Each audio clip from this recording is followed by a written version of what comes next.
자, 이번 시간은 기본서 251쪽이에요. 251쪽 양도 및 취득 시기. 자, 양도 및 취득 시기는 예를 들어 부동산을 언제 취득해서 언제 양도했느냐, 취득에서부터 양도할 때까지 가지고 있었던 기간을 보유기간이라고 합니다. 그 보유기간에 따라서 양도소득세 계산할 때 공제금액이 달라지고 또 세율도 달라지기 때문에, 그리고 예정신고 언제까지 해야 되느냐, 신고기한이 결정되죠. 그래서 중요하다는 얘기죠. 여기 보실래요? 그러면 옛날에 부동산을 뭐할 때, 취득할 때 매매로 취득했을 수도 있고, 과거에 부동산을 취득할 때 상속을 받아서 취득했을 수도 있고, 또는 부동산을 증여받아서 취득했을 수도 있고, 아니면 원시 취득, 자기가 건물 건축을 해서 취득했을 수도 있겠죠. 또 토지 같은 경우는 매립 있죠. 매립해서 취득할 수도 있을 것이고, 또 취득하는 행위에 점유, 시효취득 민법상 점유, 시효 취득하는 경우도 있겠죠. 이렇게 취득하는 행위에 따라서 취득한 날이 다 틀리죠. 그래서 언제 취득한 걸로 보느냐? 그랬다가 요번에 뭐를 했어요? 양도, 대가를 받고 팔았어요. 이때 양도는 언제 양도한 걸로 보느냐? 계약서 작성한 날이냐, 중도금 주고받은 날이냐, 잔금을 계약서에 기재된 날짜 잔금을 주고받기로 약속한 날이냐, 아니면 실제로 잔금을 주고받은 날이냐. 그래서 양도소득세는 기본이 대금을 청산한 날, 계약서 무시해버리고 실제로 잔금 주고받은 날 사고 파는 걸로 봅니다. 이렇게 취득에서부터 뭐할 때까지, 양도할 때까지, 이런 기간을 우리는 뭐라고 그랬어요? 아까 보유 기간이라고 한다. 이 보유 기간에 따라서 우리는 뒤에 가서 장기, 보유, 특별 공제가 달라지죠. 보유 기간이 몇 년이냐에 따라서.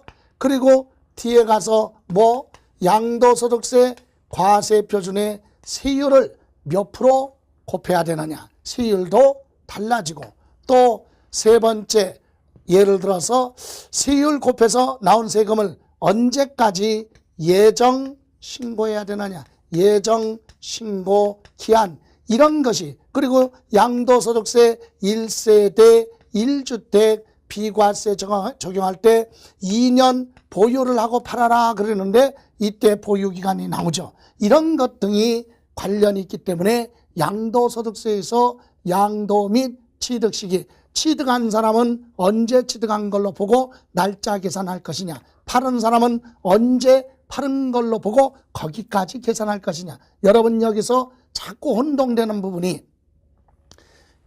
여기서 취득한 걸로 본다 그러면 취득세 생각하면 안 돼요. 정리가 안 돼. 이건 취득세랑은 전혀 관계없어요.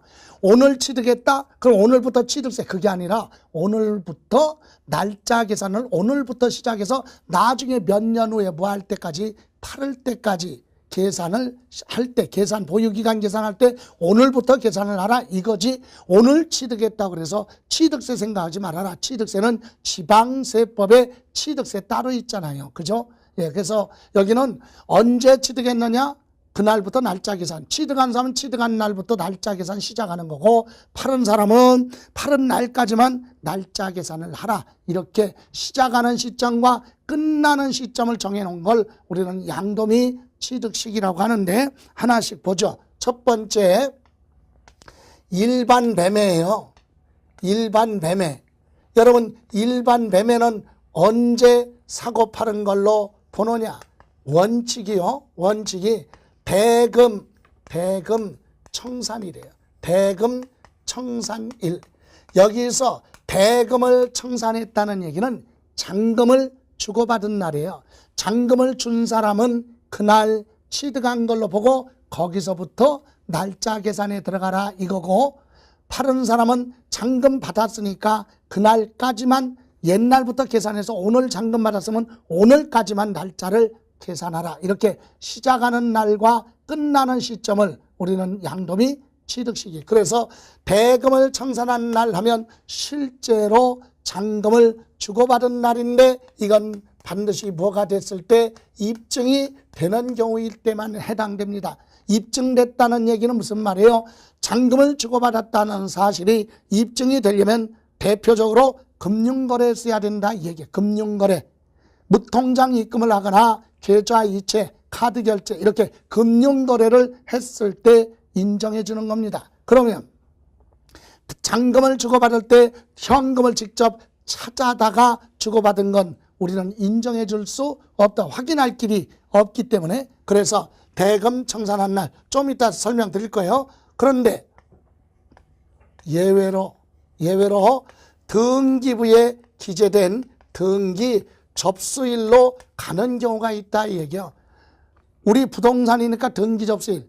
우리 부동산이 아닌 주식 같은 건 주주명부의 이름이 바뀌는 명의, 개서 이렇게 들어가는데 우리는 부동산 중심이니까 등기 접수일 하나만 기억하셔도 돼요. 등기부에 기재된 등기 접수일로 가는 경우가 있다 얘기요. 어떨 때 등기 접수일로 가느냐. 첫 번째, 대금 보안날 청산일, 대금 청산한 날이, 대금 청산일이 뭐하다? 불분명하다. 불분명하다. 이 얘기는 무슨 말이에요? 불분명하다는 얘기는 여러분 계약금, 중도금, 잔금 줄 때 우리 시대가 바뀌었는데 옛날 구시적인 구시대 방법 그대로 하는 경우 있어요. 여러분 지금 부동산 매매할 때는 어떻게 합니까? 부동산을 살 사람은 계약금을 찾아가지고 지갑에 가지고 다니는 게 아니라, 자, 부동산 마음에 들어서 계약하려면 공인중개사 사무실에 가서 매매 계약을 체결하면서 계약금을 통장으로 이체하면 되잖아요. 계좌 이체 확실하게 입증됐죠? 그리고 중도금 줄 때 또 만납니까? 아니잖아요. 계좌로 입금을 하라 이거지. 그러면 죽어서도 근거가 남으니까. 그리고 잔금 주고받을 때는 어떻게 하느냐? 당연히 만나야 되겠죠. 왜? 소유권 이전에 관한 서류를 하자 없이 넘겨받으려면 확인해야 되잖아. 그래서 부동산을 보하는 사람, 취득하는 사람은 잔금을 줄 때 어떻게 합니까?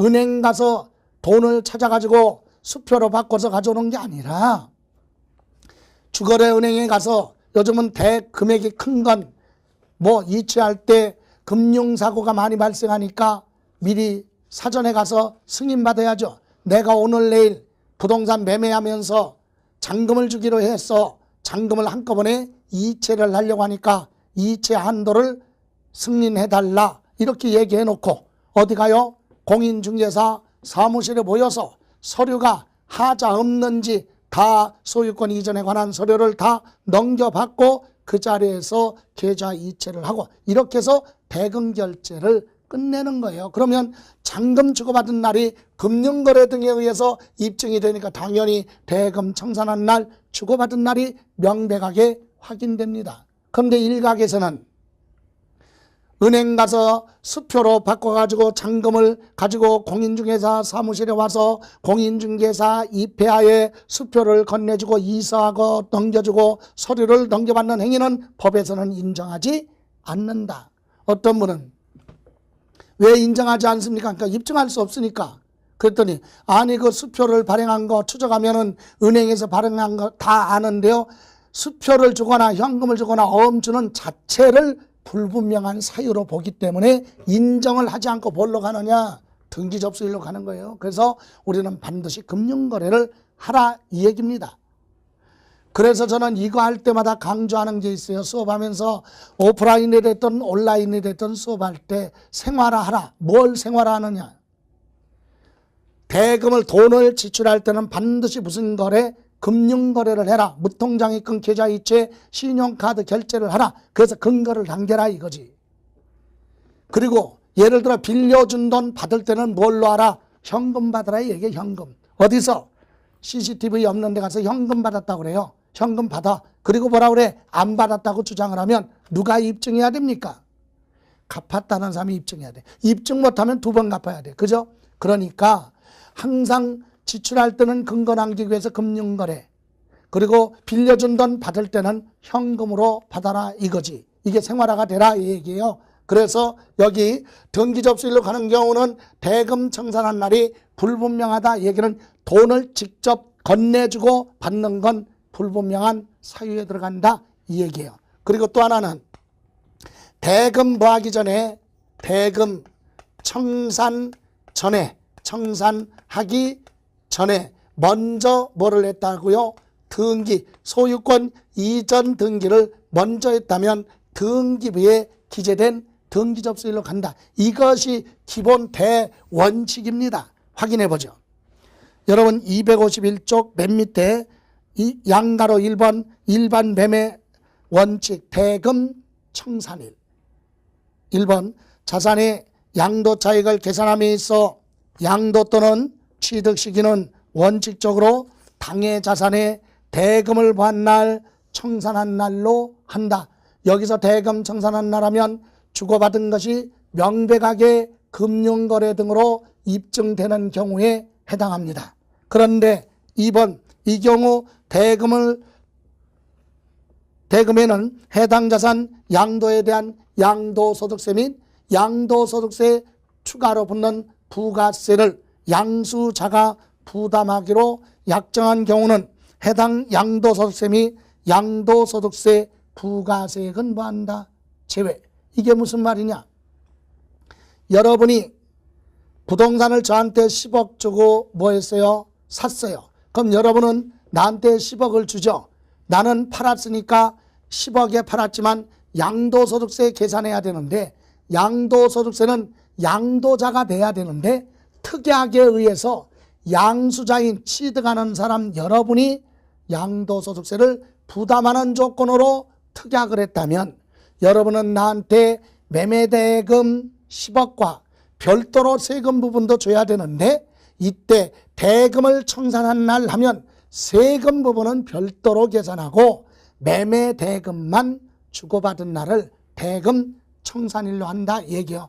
매매대금 말고 세금 부분을 양수자, 매수자가 원래는 양도자가 부담해야 되는데 당연히 파는 사람이 양도소득세 내야죠. 근데 양수인, 취득하는 사람이 특약에 따라서 양도소득세를 부담하는 조건으로 계약을 했다면 세금 부분까지 다 준 날 얘기하는 게 아니라 세금 부분은 별도로 남겨놓고 매매대금만 주고받은 날을 대금 청산일로 한다. 요거하고 그 밑에 2번 예외가 있죠. 등기등록 접수일 또는 명의 개서일. 주식 같은 경우는 주식을 사고 팔면 주주명부에 이름이 바뀌죠. 명의 개서로 가는데 그거보다는 부동산 중심이니까 등기 접수일 이렇게 이해하시면 좋은데, 어떨 때냐? 1번 대금 청산한 날이 분명하지 아니한 경우, 분명하지 않다는 얘기는 금전으로 직접 주고받는 건 확인할 길이 없으니까 불분명한 사유다 그랬죠. 그때는 등기부에 기재된 등기접수일 사고 파는 걸로 보겠다. 또 2번째, 대금을 청산하기 전에 먼저 특약에 의해서 소유권 이전 등기를 먼저 했다면 등기부에 기재된 등기접수일을 사고 파는 걸로 보겠다. 이렇게 해서 원칙, 대금을 청산한 날 예외로 등기접수일로 갑니다. 그러면 252조, 이번에는 특별한 경우죠. 특수한 거래. 실제로는 거의 발생하지 않는 거래죠. 특수한 거래. 여러분 생각해보세요. 양가로 1번 장기할부 조건. 부동산과 부동산을 사고 파는데 매도자, 매수자 계약할 때 여러분 생각해봐요. 아파트 사는데 상대방한테 이거 아파트 할부로 됩니까? 이렇게 물어보면 뭐 이렇게 생각하잖아요. 대다수. 그죠?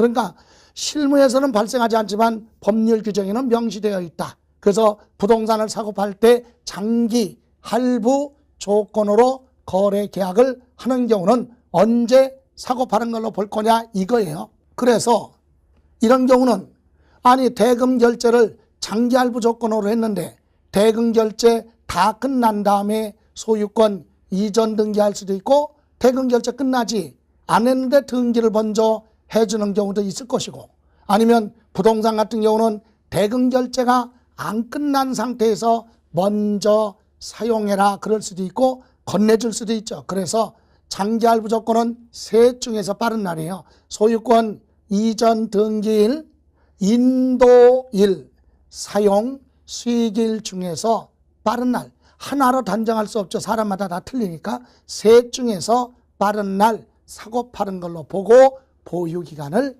계산하겠다 이 얘기고요. 두 번째, 자기가 건설한 자가건축이죠. 자가건축.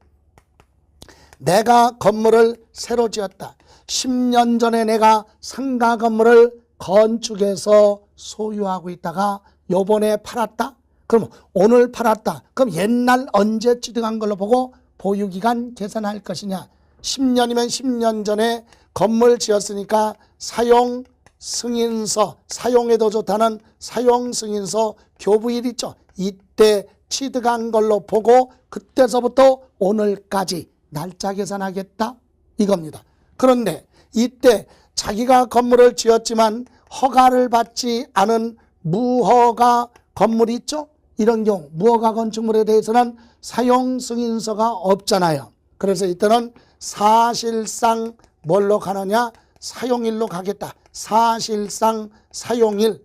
그럼 사실상 사용일 이 얘기는 전기, 수도, 가스가 공급된 날을 우리는 사실상 사용일 이렇게 보죠. 이렇게 갈 수도 있다는 얘기입니다. 또 그 밑에 상속받아서 취득한 부동산은 언제 취득한 걸로 보느냐? 상속 개시일. 유증이면 유증 개시일 또는 만약에 증여로 부동산을 취득했다면 실제로 뭐 받은 날, 증여 받은 날이 불분명하다 그럴 때는 등기부에 기재된 날로 갈 수밖에 없다. 그죠? 다음 오른쪽에 보시면 253쪽 점유 시효 취득이 있어요. 점유 시효 취득. 그러니까 민법상의 시효 취득.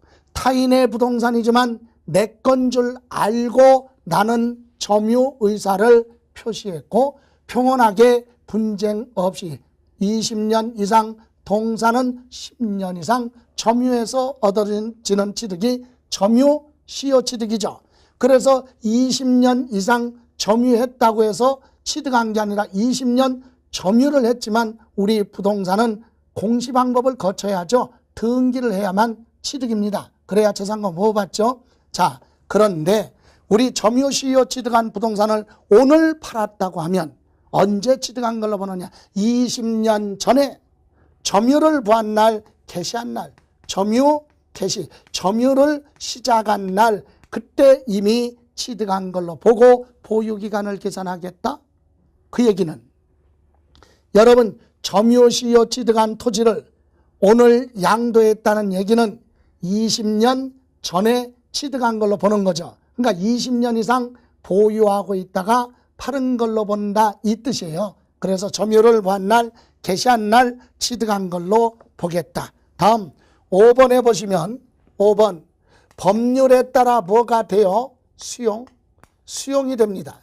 그런데 이 수용은 자 수용도 보상금을 받으니까 양도죠. 그런데 보세요. 자 똑같은 법률에 여러 사람이 수용됐어요. 그럼 사업시행자가 감정평가를 해서 보상금을 결정을 해서 공시하죠.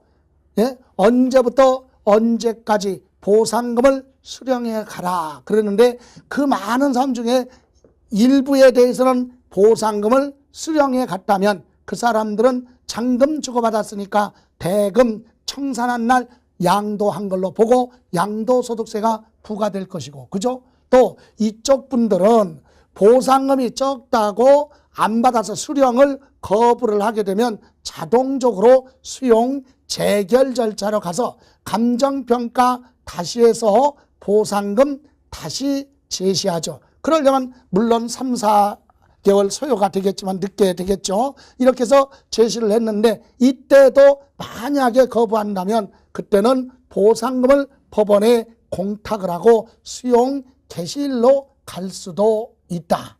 또 사업을 빨리 진행시키기 위해서 조합원으로 참여한 자는 소유권 이전 등기 먼저 해주는 경우도 있겠죠. 그래서 법률에 따라 수용되는 경우는 하나로 통일할 수가 없어요. 사람마다 다 틀리니까. 그래서 셋 중에 뭐한 날, 바른 날. 그래서 법률에 따라 수용되는 경우는 보상금 주고받았으면 대금 청산일로 가고, 또는 보상금 수령을 거부하게 되면 법원에 공탁을 하고 수용 개시일로 갈 수도 있고, 또 이 대금 결제 끝나기 전에 소유권 이전 등기를 먼저 했다면 소유권 이전 등기한 날 중에서 뭐한 날, 빠른 날, 셋 중에서 빠른 날로 간다. 다만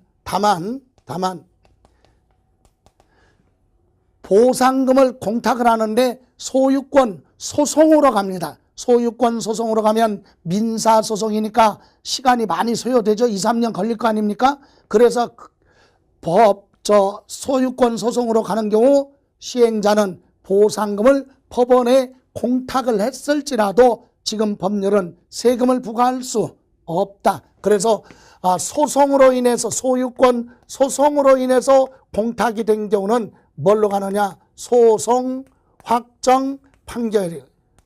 소송 판결 확정된 날이죠. 소송이 나중에 판결 확정이 되면 그때 뭐한 걸로 보겠다? 취득 양도한 걸로 보겠다. 확인해 보죠. 자, 5번.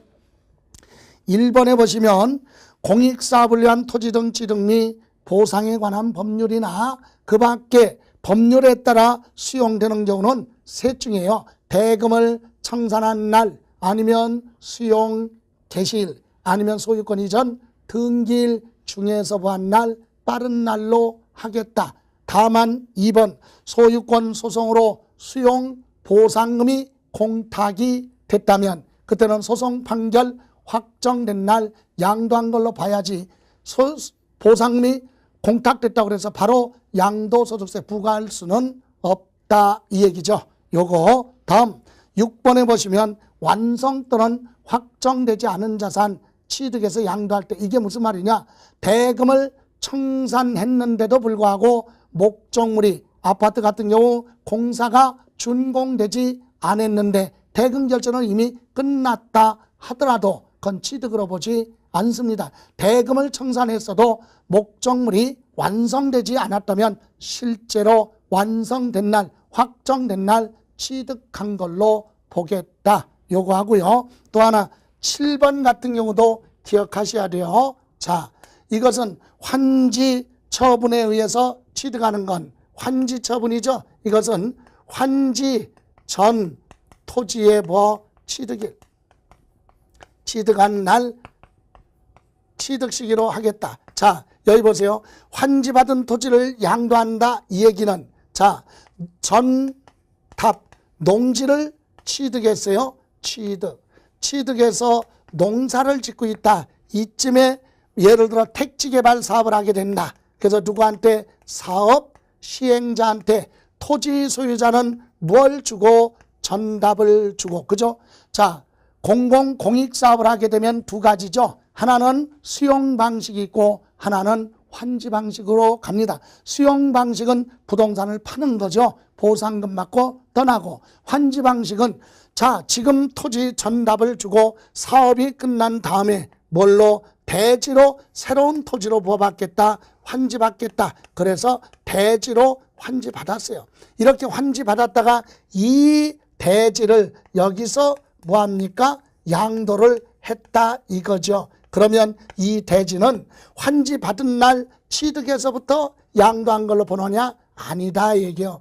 이 환지 받았다는 얘기는 환지 받은 건 종전 토지 주고 받은 거기 때문에 환지 받기 전 토지가 뭐예요? 전답이죠. 전답의 뭐 취득일. 즉 요렇게 보유기간을 계산하겠다. 환지 처분 받은 토지는 환지 처분 받은 날 취득으로 보는 것이 아니라 환지 받기 전 토지의 취득일. 그래서 종전에 가지고 있다가 양도한 걸로 보고 보유기간을 계산합니다. 다만 거기 2번에 보시면 당초 권리 면적보다 더 많이 받은 걸 뭐라고 하느냐? 증환지라고 그래요. 또 적게 받았다 감환지. 그럼 당초 권리 면적보다 더 많이 받았다는 얘기는 면적 증가된 부분은 새롭게 뭐한 걸로 취득한 걸로 보는 거고, 당초 환지 받을 토지에 적게 받았다는 얘기는 양도를 했다는 얘기입니다. 그래서 증환지는 취득이고 감환지는 양도인데 이것은 언제 사고 파는 걸로 보느냐? 환지처분 공고가 나면 그 다음 날부터 소유권 이전할 수 있기 때문에 요거는 환지처분 공고일이죠. 공고일의 다음 날에 뭐 취득 또는 뭐한 걸로 양도한 걸로 본다. 그러니까 증가되거나 감소된 요 부분만 짜투리만 별도로 환지처분 공고일 다음 날로 가고, 종전대로 받은 거에 대해서는 새롭게 취득으로 보지 않고 환지전 토지의 취득일 확인해 볼까요? 1번 도시개발법 또는 기타 법률에 따라서 환지처분으로 인하여 취득한 토지의 취득 시기는 두 번째 줄 환지 전 토지의 취득일로 한다. 2번 다만 교부받은 토지 면적이 환지처분에 의한 권리 면적보다 증가 더 많이 받거나 감소된 경우 증가 또는 감소된 그 짜투리 면적만큼은 환지처분 공고일 다음 날에 취득 양도한 걸로 보겠다 이 얘기입니다. 그럼 증환지 감환지가 발생하지 않고 종전대로 받았다면 새롭게 취득이 아니라 환지 받기 전 토지의 취득일로 하겠다 이 얘기죠. 이렇게 해서 특수한 거래 보셨고, 다음 장에 보시면 254쪽에 9번 양도한 자산의 취득 시기가 불분명하다 이 얘기는 부동산 얘기하는 게 아니라 주식 같은 경우는 같은 회사 주식이라도 자 1월 달에 주식을 1주당 10,000원 주고 샀는데 2월 달에는 11,000원 주고 샀다 또는 12,000원 주고 샀다 이렇게 취득한 주식을 팔 때 정확하게 구분이 안 된다 그럴 때는 먼저 취득한 자산을 먼저 양도한 걸로 보겠다. 그래서 먼저 취득한 자산을 먼저 양도, 주식에 대한 거니까 크게 신경 쓸 필요는 없습니다. 다만 하나 밑에 마지막으로 10번 취득 시기 의제라고 있죠. 의제의 1번 정도만 보세요. 토지 건물 부동산에 대한 권리 기타 자산은 주식을 뺀 나머지 자산은 오래전에 취득한 건 양도소득세 계산하기가 어렵죠. 왜?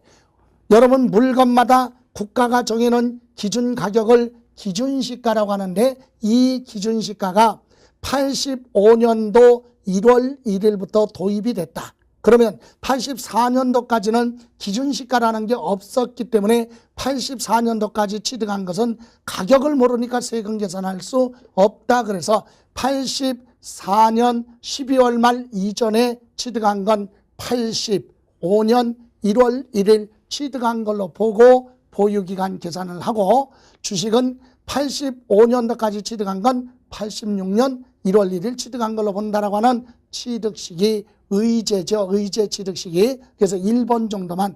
주식을 제외한 나머지 부동산 등은 오래된 건 언제? 84년도까지 취득한 건 85년 1월 1일 취득한 걸로 보고 보유기간을 계산하겠다 이거고요. 또 254쪽에 3번 기타 양도 또는 취득 시기에 1번 부동산에 대한 권리 취득 그랬죠. 읽고 설명드리죠. 부동산 분양계약을 체결한 자가 당해 계약에 대한 모든 권리를 양도하는 경우 당해 부동산 분양받을 수 있는 권리가 확정된 날이며 타인으로부터 권리를 인수받을 때는 잔금 청산일이 취득 시기가 된다. 아파트 분양권 등을 자기가 처음부터 당첨받고 분양권이 됐다면 뭐예요? 당첨된 날 취득한 걸로 보지만 타인으로부터 전매로 취득할 때는 대금을 청산한 날 취득한 걸로 보고 보유기간을 계산하라 이거고, 또 하나 여러분 3번에 보시면 재개발, 재건축 부동산 취득하는 경우는 재개발, 재건축하기 전 부동산에 취득한 날부터 보유기간을 계산하겠다. 그러니까 원래부터 조합원인 경우는 새롭게 취득한 걸로 보는 게 아니라 재개발, 재건축 끝나서 새로운 부동산 취득했을 때 보유기간은 재개발, 재건축하기 전에 원래 부동산에 취득한 날 그대로 보유기간으로 인정을 해주겠다 이거고요. 자, 255쪽에 보시면 토지거래 허가구역에서는 허가받기 전에 거래한 건 허가를 안 받으면 무효죠. 그래서 거래로 보지 않습니다. 그러나 나중에라도 뭘 받으면 허가를 받게 되면 그때는 거래로 인정합니다. 자, 여기서 잠깐 보실래요? 토지거래 허가구역은요, 요 지역이 토지거래 허가구역이다. 그런데 만약에 2월 1일 날 허가구역인데 허가를 받지 않은 상태에서 대금을 보였다 청산했어요. 잔금을 주고받았어도 이건 거래로 보지 않는 거다. 왜?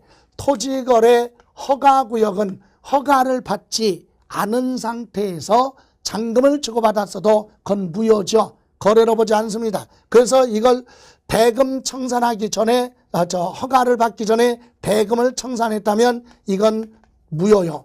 처음부터 무효인 거래는 끝까지 무효가 되는 게 원칙이지만 이건 예외죠. 이 무효지만 이거를 뭐라고도 얘기하느냐, 민법에서는 유동적 무효라고 하죠. 허가를 안 받았기 때문에 무효지만 뒤에 가서 만약에 5월 1일 날 뭘 받았다면 허가를 받았다. 그러면 무효였던 거래가 허가받는 순간 소급에서 확정 유효로 바뀌어서 이 거래 자체를 인정해 주는 겁니다. 그러면 허가를 받기 전에 대금을 주고받은 건 거래가 아니지만 그런 무효를 뭐라고 한다? 유동적 무효. 왜? 뒤에 가서 늦게라도 뭘 받으면, 허가를 받으면 무효였던 거래가 소급에서 확정 유효로 바뀌죠. 인정된다는 얘기예요. 그래서 우리는 여기서 알아야 될 것이 하나 있어요. 하나는 양도 시기, 언제 양도한 걸로 보느냐. 자, 허가를 안 받고 거래했죠. 근데 뒤에 가서 뭐 받았어요? 허가 받는 순간 이거 인정돼요. 그래서 양도 시기는 언제? 2월 1일 대금을 청산한 날 양도 취득한 걸로 봅니다. 사고 파는 걸로 봐주겠다. 인정해줘요. 허가를 늦게라도 받았으니까. 그러나 이때 예정신고는 다르다. 예정신고 기한은 항상 양도일에 속하는 달 말일로부터 2개월 이내 예정신고를 해야 되는데 여기는 허가를 늦게 받았기 때문에 허가 받기 전에 거래한 건 무효라도 허가 받으면 인정해서 요걸 양도로 보는데 여기서부터 2개월 하면 가산세가 붙겠죠. 그래서 허가는 늦게 받았으니까 이거 기준으로 가요. 그래서 이때는 허가일에 속하는 달 말일로부터 2개월입니다. 허가일에 속하는 달 말일로부터 2개월이니까 5월 말부터 계산해서 6월 7월 말까지 무엇을 하라? 예정신고를 하라. 그래서 허가를 늦게 받은 경우는 허가일에 속하는 달의 말일이죠. 말일로부터 2개월 이내까지 예정신고하라. 그래서 5월 1일 날 허가 받았다면 예정신고는 7월 말까지 하면 되고, 언제 사고 파는 걸로 보느냐? 대금 결제가 끝난 2월 1일 날 사고 파는 걸로 본다. 시험에서 이런 부분이 혼동되기 때문에 정리를 하세요. 예, 양도 주고받은 건 사고 파는 건 2월 1일 날이지만 허가를 늦게 받았기 때문에 예정신고는 늦게 할 수밖에 없다. 이렇게 해서 양도 및 취득시기 보셨고, 요거에 대해서 우리 부동산 중심으로 잠깐 몇 가지만 점검하고 가죠. 자, 여기 보실래요? 양도 및 취득시기 언제 사고 파는 걸로 보느냐? 자, 일반 매매하면 대금을 부한 날, 청산한 날, 이건 객관적으로 뭐가 돼야 돼요? 입증이 돼야 됩니다. 뭘로 입증해야 됩니까? 금융거래에 따른 사실이 입증돼야 되겠죠. 무통장 입금하거나 계좌 이체하거나 그죠? 신용카드로 결제를 했다. 이렇게 해서 객관적으로 입증될 때만 대금 청산일로 가는데, 만약에 불분명하다 그럴 때는 뭘로 가요? 불분명하거나 또는 등기를 대금 청산하기 전에 먼저 했다 그럴 때는 뭘로 간다? 등기 접수일로 간다. 돈을 직접 현금으로 주고받거나 뭐 어음으로 주고받거나 수표로 주고받는 건 인정해 줄 수 없다. 그때는 등기부에 기재된 등기 접수일로 간다 그랬고요. 또 경매 같은 경우는 대금을 청산한 날하면 경매 대금을 법원에 갔다가 납부한 날이죠. 그날 우리는 사고 파는 걸로 봅니다. 상속의 경우는 상속 개시일, 물론 증여는 실제로 증여받은 날 취득한 걸로 보죠. 또 환지 받았다는 얘기는 종전 토지를 주고 지목 지번이 바뀐 새로운 토지를 되돌려 받은 건 새롭게 취득한 걸로 보지 않죠. 보유기간 계산할 때는. 그래서 환지 받기 전 토지에 취득한 날, 원래부터 토지를 취득해서 소유하고 있다. 이렇게 보는 거죠. 다만 당초 권리 변적보다 증가 더 많이 받거나 감소, 증환지는 새롭게 취득한 거고 가만지는 일부를 팔았다. 그럼 증환지, 가만지는 환지처분 공고가 나면 그 다음날 소유권 이전할 수 있기 때문에 증환지, 가만지 부분에 대해서는 짜투리만 환지처분 공고일 다음날 사고 파는 걸로 보고 보유기간 들어간다. 그죠? 또 건물 새로 지었을 때는 사용 승인서 교부일로 가지만 건축법에 허가받지 않은 무허가 건물 같은 경우는 사실상 사용일로 하겠다. 또 법률에 따라 수용되는 경우는 보상금 받아갔으면 대금 청산한 날로 가고, 보상금을 거부하면 보상금을 법원에 공탁을 하고 수용을 개시하는 경우는 수용 개시일로 갈 수도 있고, 대금 결제 끝나기 전에 소유권 이전 등기해 줬다. 그러면 이 셋 중에서 부한 날, 빠른 날 취득한 거 파는 걸로 본다. 다만 소유권 소송으로 인하여 보상금이 법원에 공탁이 됐다면 그때는 지금 매매한 걸로 보고 매도자한테 부과할 수 없다. 불합리하죠. 왜? 민사소송은 장기간 소요되기 때문에 소송 판결 확정이 될 때까지는 양도로 보지 않습니다. 보상금 공탁을 했을지라도. 그래서 그때는 소송 판결 확정된 날 양도한 것으로 보겠다. 이렇게 해서 양도 및 취득 시기 부동산 중심으로 정리를 하시고요. 자, 그럼 이제 이렇게 해서 우리 기본 내용 보셨고 앞으로 공부해야 될 거 267쪽으로 가시면, 자, 267쪽에 보시면 다시 가서 거기 보면 뭐라고 되어 있느냐, 양도 차익 계산 그랬어요. 이제 실제로 여기서부터는 이제 양도 차익을 과세표준까지 어떻게 계산할 것이냐 이거거든요. 그럼 이번 시간에는 얼마 남지 않았기 때문에 이번 시간은 257쪽에 양도 차익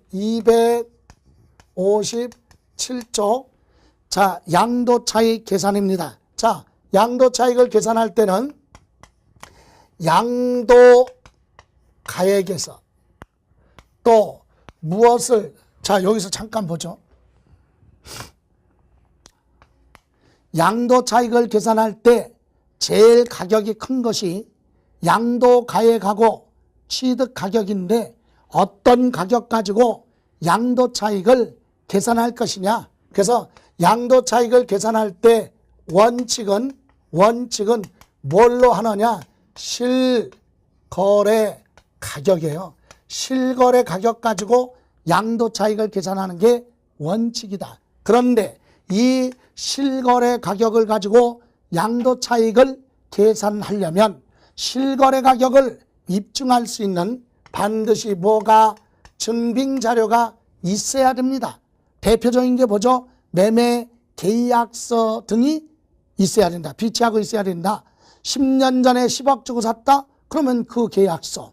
요번에 15억에 팔았다? 그럼 계약서가 있어서 확인이 될 때는 원칙이 뭘로 가요? 실거래 가격으로 갑니다. 그런데 여기서 이때 실거래 가격은 증빙 자료가 있으면 실거래 가격으로 가는데 여기서 실거래 가격으로 하더라도 예외로 뭐가 추계, 조사, 결정 또는 경정하는 경우가 있다. 이게 무슨 말이냐? 실거래 가격을 입증할 수 있는 증빙 자료가 있으면 실거래 가격으로 계산을 하는데 여기 추계조사 결정, 추계조사는 뭐예요? 세무서장이 관할구역 안에 조사해 놓은 가격 가지고 세금을 계산하겠다 이게 보고 결정, 조사한 금액으로 수정하겠다 그걸 경정 이렇게 얘기하죠. 그럼 무조건 세무서장이 직권으로 추계조사 결정, 경정할 수 있느냐? 아니다. 법률에 이러이러한 사유가 있을 때, 어떨 때 실거래 가격을 입증할 수 있는 매매계약서 등 증빙 자료가 있어요. 있는데 불구하고 있는데 그 증빙 자료, 계약서 등이 업계약서, 다운계약서 작성해서 신고가 들어왔다면 즉 증빙 자료가 있어도 허위로 기재되어 있으니까 그것을 그대로 인정할 수 없다. 그럴 때 세무서장은 조사해 놓은 가격 가지고 뜯어 고쳐서 세금 계산할 수도 있고 양도 차익을 계산할 수도 있고 또 하나는 매매 계약서 등 증빙 자료가 없어. 그러니까 실제로 매매 실거래 가격을 할 수 없다? 사실인지 확인할 수가 없다. 이런 경우 있죠. 10년 전에 부동산을 10억 주고 취득했다고 과세표준 신고서에 기재가 됐는데 그것을 확인할 수 있는 매매 계약서 등이 첨부되지 않았다면 인정해 줄 수 없죠. 확인할 수 없죠. 이럴 때 추계 결정한다. 이때 세무서장은 추계 결정할 때는 실거래 가격 대신에 뭘로 할 수 있느냐? 인근의 최근 전후 3개월 안에 유사한 재산을 다른 사람들이 거래한 가격이 있어요. 그걸 우리는 매매 사례 가액이라고 하죠. 매매 사례 가액. 그것도 없다면 뭘로? 감정평가, 감정가액으로 하겠다. 지금 감정하겠다. 그게 아니라 그 재산에 감정된 가격이 있다면 그런 가격으로 계산을 하겠다. 이 얘기고 그것도 없다면 뭘로? 환산가액으로 하겠다. 환산가액은 지금 현재 가격 가지고 옛날 취득 가격을 추정하겠다. 이게 뭐냐? 환산가액이라고 한다. 이렇게 해서 이런 가격을 뭘로? 실거래 가격 대신에 계산할 수도 있다. 이거예요. 그런데 원칙이 있으면 뭐예요? 예외는 뭘로 가느냐? 기준 시가로 가겠다. 기준 시가를 적용하겠다. 여러분, 기준 시가는 뭡니까? 물건마다 기준 가격 정해놨죠. 그래서 기준 시가 하면 참고로 나중에 확인하겠지만 토지는 토지 필지마다 정해놓은 가격, 개별 공시지가죠. 개별 공시지가. 또 주택 같은 경우는 개별 주택 가격, 개별 주택 가격 또는 아파트 등은 공동주택 가격, 이와 같은 가격, 물론 건물도 일반 건물이냐 상업용 건물이냐에 따라서 정해놓은 가격이죠. 이런 기준시가로 계산할 수 있다. 결론은 이거예요. 양도소득세는 원칙이 뭔데 실거래 가격이고 예외로 기준시가 적용할 수 있다. 그런데 기준시가를 적용하는 경우는 실무에서는 거의 적용되지 않죠. 법률상 내용이니까 우리는 기억할 것이 요거예요. 실거래 가격으로 하는데 실거래 가격은 증빙자료가 갖춰져 있어야 된다. 그런데 실거래 가격으로 해야 되는데 증빙자료가 없다 그럴 때는 세무서장이 조사해놓은 가격 가지고 계산할 수도 있다. 실거래 가격을 뭘로 매매 사례 가격으로 할 수도 있고 감정 가격으로 할 수도 있고 환산 가격으로 할 수도 있다.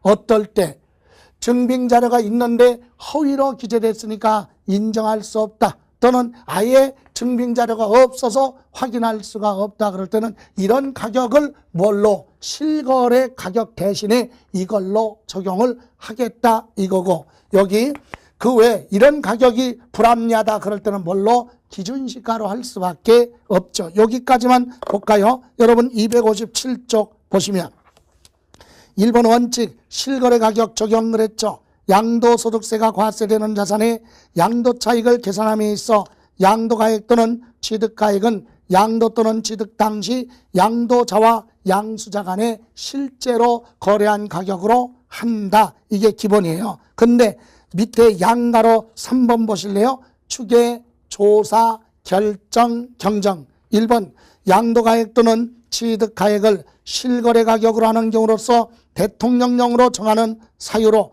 장부나 그 밖의 증빙서류에 의해서 당해자산 양도 당시 또는 취득 당시 실거래 가격을 인정할 수 없다. 허위로 기재됐으니까. 또 확인할 수 없다면 증빙자료가 없으니까 그렇죠. 이런 경우 양도가액, 취득가액을 뭘로 매매 사례가액, 감정가액 또는 환산가액으로 하는데 이것도 안 된다면 예외로 뭘로 기준시가로 할 수도 있다. 그래서 다음 장에 보시면 사유가 나와 있죠.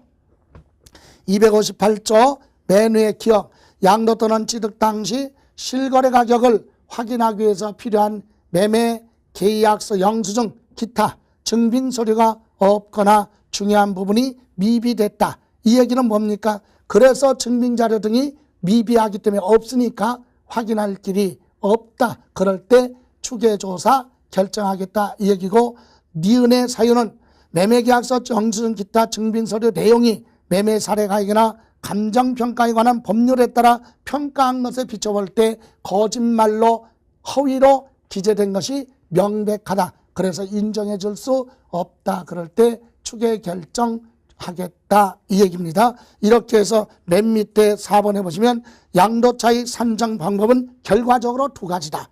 1번 양도차익 계산할 때 양도가액을 뭘로 하는데 실거래 가격으로 하는데 이것이 불합리하다 그러면 가로 안에 매매사례가액 또는 감정가액으로 하고, 두 번째 줄 취득가액도 실거래 가격으로 해야 되는데 이것이 불합리하다 그럴 때는 매매사례가액, 감정가액, 환산가액으로 할 수 있다 이거고, 2번 양도가액을 만약에 뭘로 한다면 기준시가로 한다면 취득가액도 뭘로 기준시가로 하겠다 이 얘기죠. 이렇게 해서 우리 이번 시간에는 양도차익에 대한 기준, 양도가액과 취득가액을 뭘로 할 것이냐 이 기준에 대해서 봤고, 다음 시간에는 구체적으로 계산 과정에 들어가서 양도소득세 과세표준 세율 3가지 계산을 해서 마무리하는 걸로 하겠습니다. 자,